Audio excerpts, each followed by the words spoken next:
In the winter of 1492, as the first light of dawn crept across the snow-capped peaks of the Sierra Nevada, the last Muslim kingdom in Europe stood on the edge of annihilation.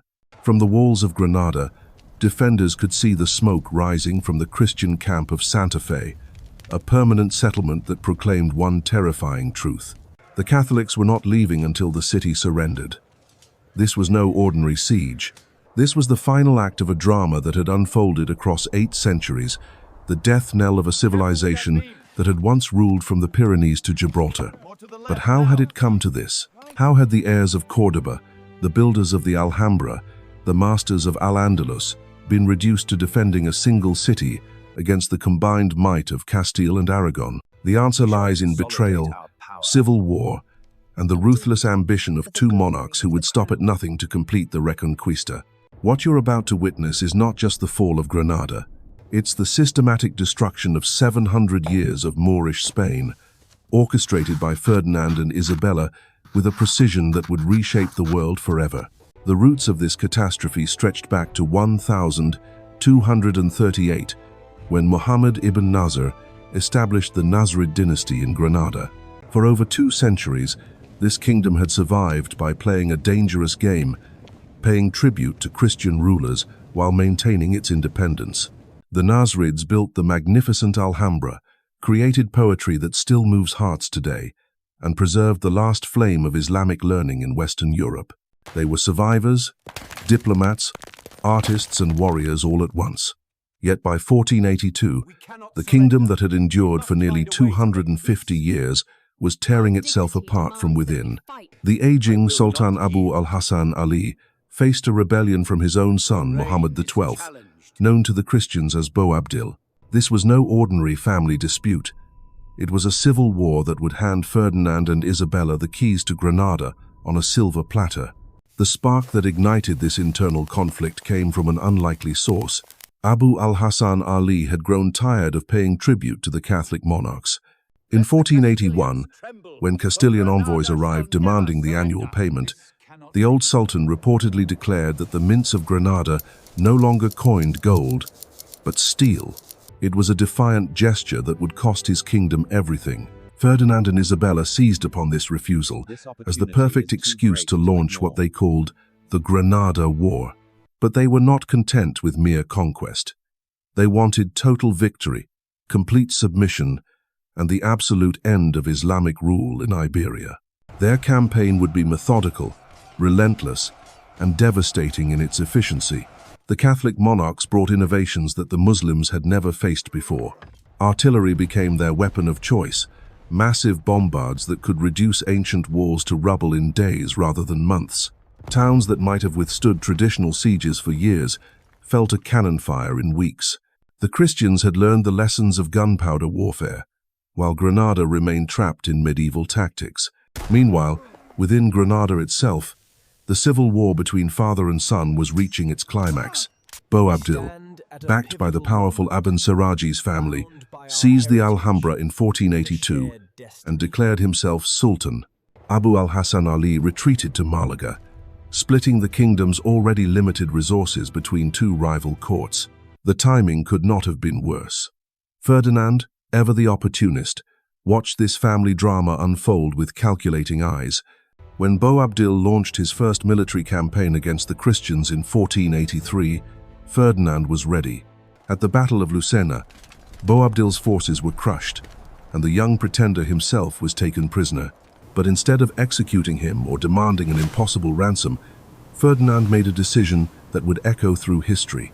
In the fortress where Boabdil was held captive, Ferdinand presented him with a choice that was no choice at all: convert to Christianity and become an ally, or watch his kingdom burn while he rotted in a dungeon. The exact details of Boabdil's conversion remain shrouded in mystery, but when he emerged from captivity, he had signed the Pact of Córdoba. This document turned him into Ferdinand's most valuable weapon against his own people. Under the terms of this pact, Boabdil agreed to help the Christians capture the territories controlled by his uncle, Muhammad al-Zaghal, who had seized power after Abu al-Hasan Ali's death in 1485. In exchange, Ferdinand would support Boabdil's claim to the throne and allow him to rule the remaining territories as a Christian vassal. It was a masterpiece of divide and conquer, turning the Nasrids against each other while the Christians picked off their cities one by one. Al-Zaghal, known as the Valiant, proved to be a far more capable military leader than either his brother or his nephew. He organized the defense of eastern Granada with skill and determination, inflicting several defeats on Christian forces. But he was fighting a war on multiple fronts, facing not only Ferdinand's armies, but also the forces of his own nephew, now backed by Christian gold and Christian steel. The tragedy of Granada's final decade was not just military defeat, but the complete breakdown of unity in the face of existential threat. While Christian armies methodically captured Muslim strongholds, the defenders spent their strength fighting each other. Cities that could have held out for months fell within days because their garrisons were divided between rival claimants to the throne. Ferdinand's strategy was as psychological as it was military. By supporting Boabdil, he ensured that every Christian victory looked like a Muslim betrayal. When Malaga fell after a brutal siege in 1487, its defenders knew they had been abandoned by their own supposed sultan. When Baza surrendered in 1489, it was Boabdil's envoys who negotiated the terms. The moral authority of the Nasrid dynasty crumbled with each passing year. Isabella, meanwhile, turned the Granada War into a holy crusade. She traveled to the front lines herself, blessing cannons, distributing communion to soldiers, and transforming what might have been a simple territorial conquest into a sacred mission. The Christian armies were not just fighting for land, they were fighting for the soul of Spain itself. The Queen's presence on the battlefield had an electric effect on Christian morale. Here was the woman who had united Castile and Aragon through her marriage to Ferdinand, who had reformed the church, who had expelled Jews from her kingdoms. Now she stood before the walls of Muslim cities, promising paradise to those who died in battle and eternal glory to those who lived to see victory. By 1490, Al-Zaghal's resistance had finally crumbled. Facing overwhelming odds and betrayal from within his own ranks, he agreed to surrender his remaining territories in exchange for safe passage to North Africa. His departure left Boabdil as the sole ruler of what remained of Granada, a pitiful remnant consisting of little more than the capital city and the Alpujarras Mountains. It was then that Boabdil made his final desperate gamble. Despite years of collaboration with the Christians, despite the pact that had kept him on the throne, he broke his vassalage and declared his independence. Perhaps he finally understood that Ferdinand and Isabella would never be satisfied with a puppet Muslim ruler. Perhaps the weight of his people's hatred had finally become unbearable. Or perhaps he simply chose to die as a sultan rather than live as a traitor. The decision sealed Granada's fate. Ferdinand and Isabella had been planning for this moment, assembling the largest army in Spanish history for what they knew would be the final campaign. In April 1491, as spring flowers bloomed across Andalusia, the last act of the Reconquista was about to begin. The army that assembled outside Granada in the spring of 1491 was unlike anything the world had ever seen. 80,000 men converged on the fertile plains surrounding the city, their banners stretching from horizon to horizon. This was not merely the combined forces of Castile and Aragon, it was the embodiment of Christian Europe's centuries-long dream of reconquest. Knights in gleaming armor rode alongside Genoese crossbowmen, Swiss pikemen marched beside Andalusian militias, and at the heart of it all, the great bombards rolled forward on their massive wooden carriages, promising destruction to any who dared resist. Ferdinand had learned the lessons of every siege in the 10-year war. No longer would his forces retreat to winter quarters, allowing the defenders time to resupply and rebuild their morale. This time, the Christians would stay until the end. The message was clear: Granada would surrender, or Granada would starve. The sight that greeted the defenders on the walls was enough to break the spirit of even the bravest warrior. As far as the eye could see, Christian tents covered the landscape like a vast white sea. Smoke rose from countless cooking fires. The sound of hammering echoed across the valley as engineers constructed siege engines, and through it all, the steady rhythm of marching feet as fresh reinforcements arrived daily from across the peninsula.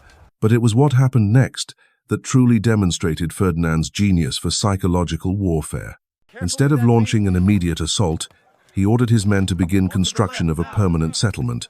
Day by day, the Muslim defenders watched in horror as their enemies built not a camp, but a city. Streets were laid out in perfect grid patterns, stone foundations were dug, and wooden buildings began to rise. The Christians were literally building their future on Granada's doorstep. Within weeks, this settlement had grown into a fully functioning town, complete with markets, churches, and administrative buildings. Ferdinand christened it Santa Fe, Holy Faith, a name that proclaimed the sacred nature of his mission.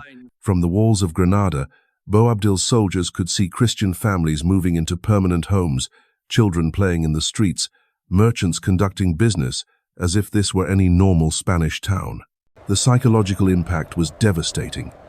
The defenders found themselves staring not at a besieging army, but at a glimpse of their own future.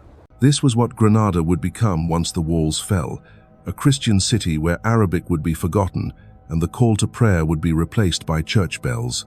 Santa Fe was both promise and threat, showing Muslims what awaited them if they surrendered peacefully, and what would be built over their graves if they chose to resist. Inside Granada, the situation grew more desperate with each passing day.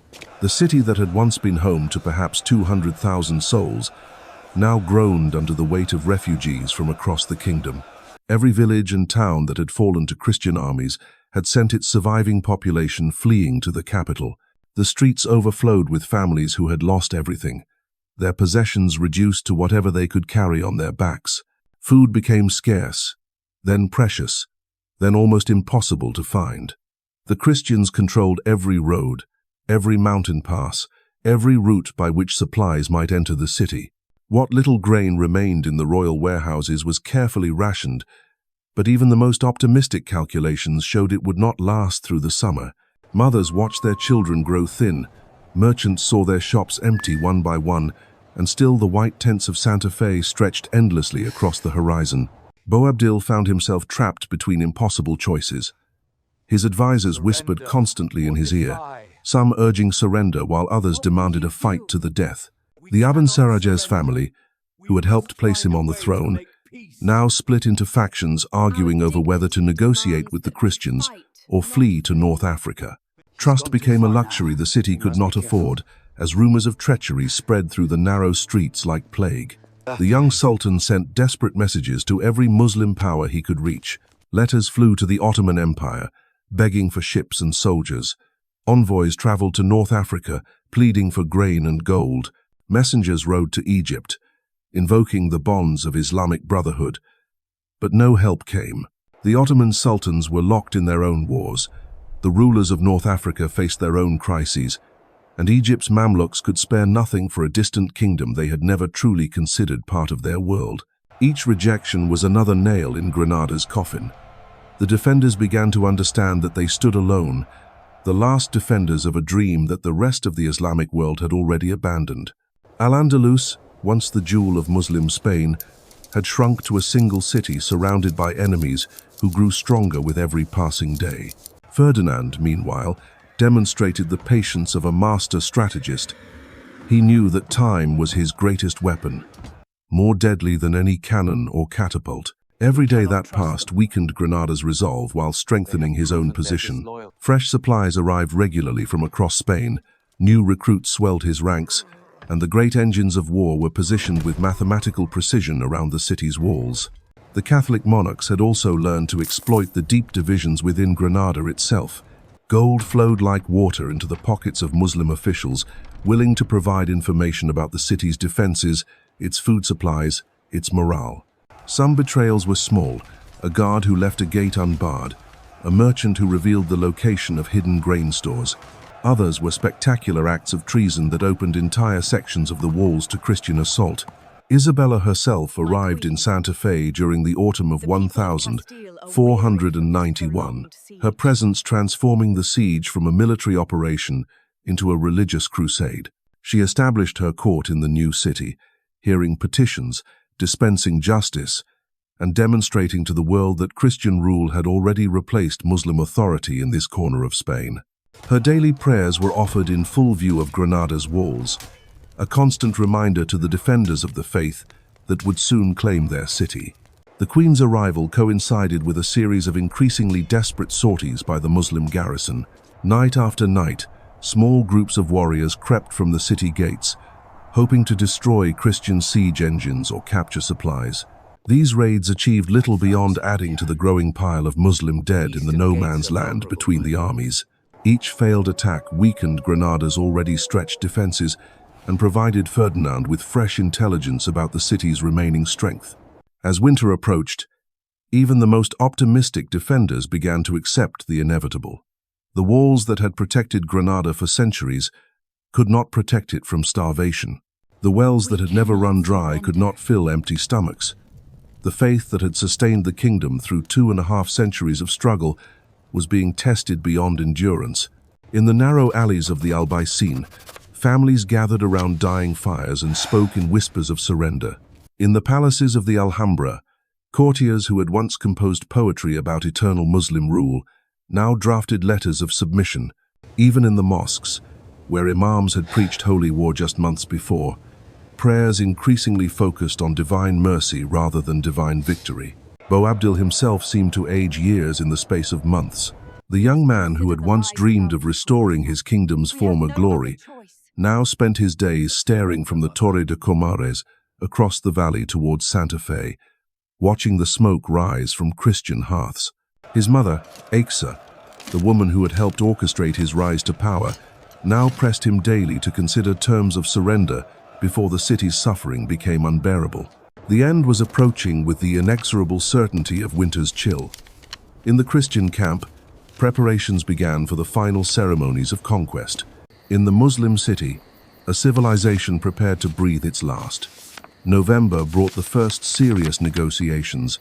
Secret emissaries slipped through the darkness between Granada's walls and Santa Fe, carrying messages that would determine the fate of thousands. Boabdil's representatives, exhausted men who had watched their world crumble stone by stone, sat across from Ferdinand's diplomats in torchlit chambers. The terms they discussed were not those of equals, but of conqueror and conquered. Ferdinand's initial demands were harsh, but not unreasonable by the standards of medieval warfare. Complete surrender of the city and all its territories, recognition of Christian sovereignty over all former Muslim lands, payment of tribute for past rebellions. Yet as the talks progressed, something unexpected emerged from the negotiations. The Catholic monarchs, perhaps recognizing the delicate nature of ruling a Muslim population, began to offer terms that seemed almost generous. The proposed treaty granted extraordinary concessions to Granada's Muslim inhabitants.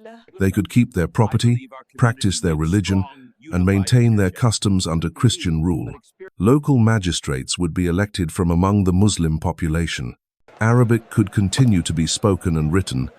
No one would be forced to convert to Christianity. Those who wished to emigrate to North Africa would be given safe passage and time to sell their possessions. These terms spread through Granada like wildfire, creating fierce debates in every corner of the city. Some saw them as a miracle, a chance to preserve their way of life under new rulers. Others viewed them with deep suspicion, wondering how long Christian promises would last once the gates were opened. The memory of broken treaties and forgotten oaths haunted every discussion. Boabdil found himself caught between the desperate hopes of his people and the cold reality of his situation. His military commanders urged him to reject any terms that did not guarantee genuine autonomy. Religious leaders demanded assurances that mosques would remain open and Islamic law would be respected. Common citizens simply wanted to know if their children would be safe under Christian rule. The young sultan's inner circle had been decimated by years of war and suspicion. Those advisors who remained were divided into irreconcilable factions. Some, led by his mother Aixa, pushed for immediate acceptance of Ferdinand's terms, arguing that further resistance would only lead to harsher conditions. Others, including several military leaders, insisted that surrender meant the death of everything they had fought to preserve. As December arrived, bringing bitter cold to the mountains surrounding Granada, the negotiations took on an air of inevitability. Boabdil's representatives returned again and again to Santa Fe, each time with fewer bargaining chips and more desperate pleas. Ferdinand, sensing victory, began to soften some of his demands while making others non-negotiable. The process resembled a master chess player offering his opponent a choice between quick defeat and slow strangulation. The breakthrough came when Isabella herself entered the discussions. The Queen, whose presence had transformed the siege into a holy war, now became the voice of unexpected mercy. She proposed additional guarantees for Muslim religious practices and promised that her personal protection would extend to all who accepted Christian rule peacefully. Her words carried the weight of royal oath, something that even Granada's most suspicious defenders found difficult to dismiss. On November 25, 1491, in a ceremony attended by representatives from both sides, the Treaty of Granada was signed. The document, written in both Arabic and Latin, represented the formal surrender of the last Muslim kingdom in Western Europe. Yet the treaty also granted a 2-month grace period, allowing time for final preparations and giving Boabdil's subjects a chance to accept the new reality. The terms of the treaty spread through Granada with mixed reactions. Relief was the most common emotion, as families who had spent months preparing for death began to imagine survival. Markets that had been empty for weeks suddenly buzzed with activity as people emerged from their homes to discuss the future. Children played in the streets for the first time since the siege began, their laughter echoing off walls that would soon hear Christian prayers.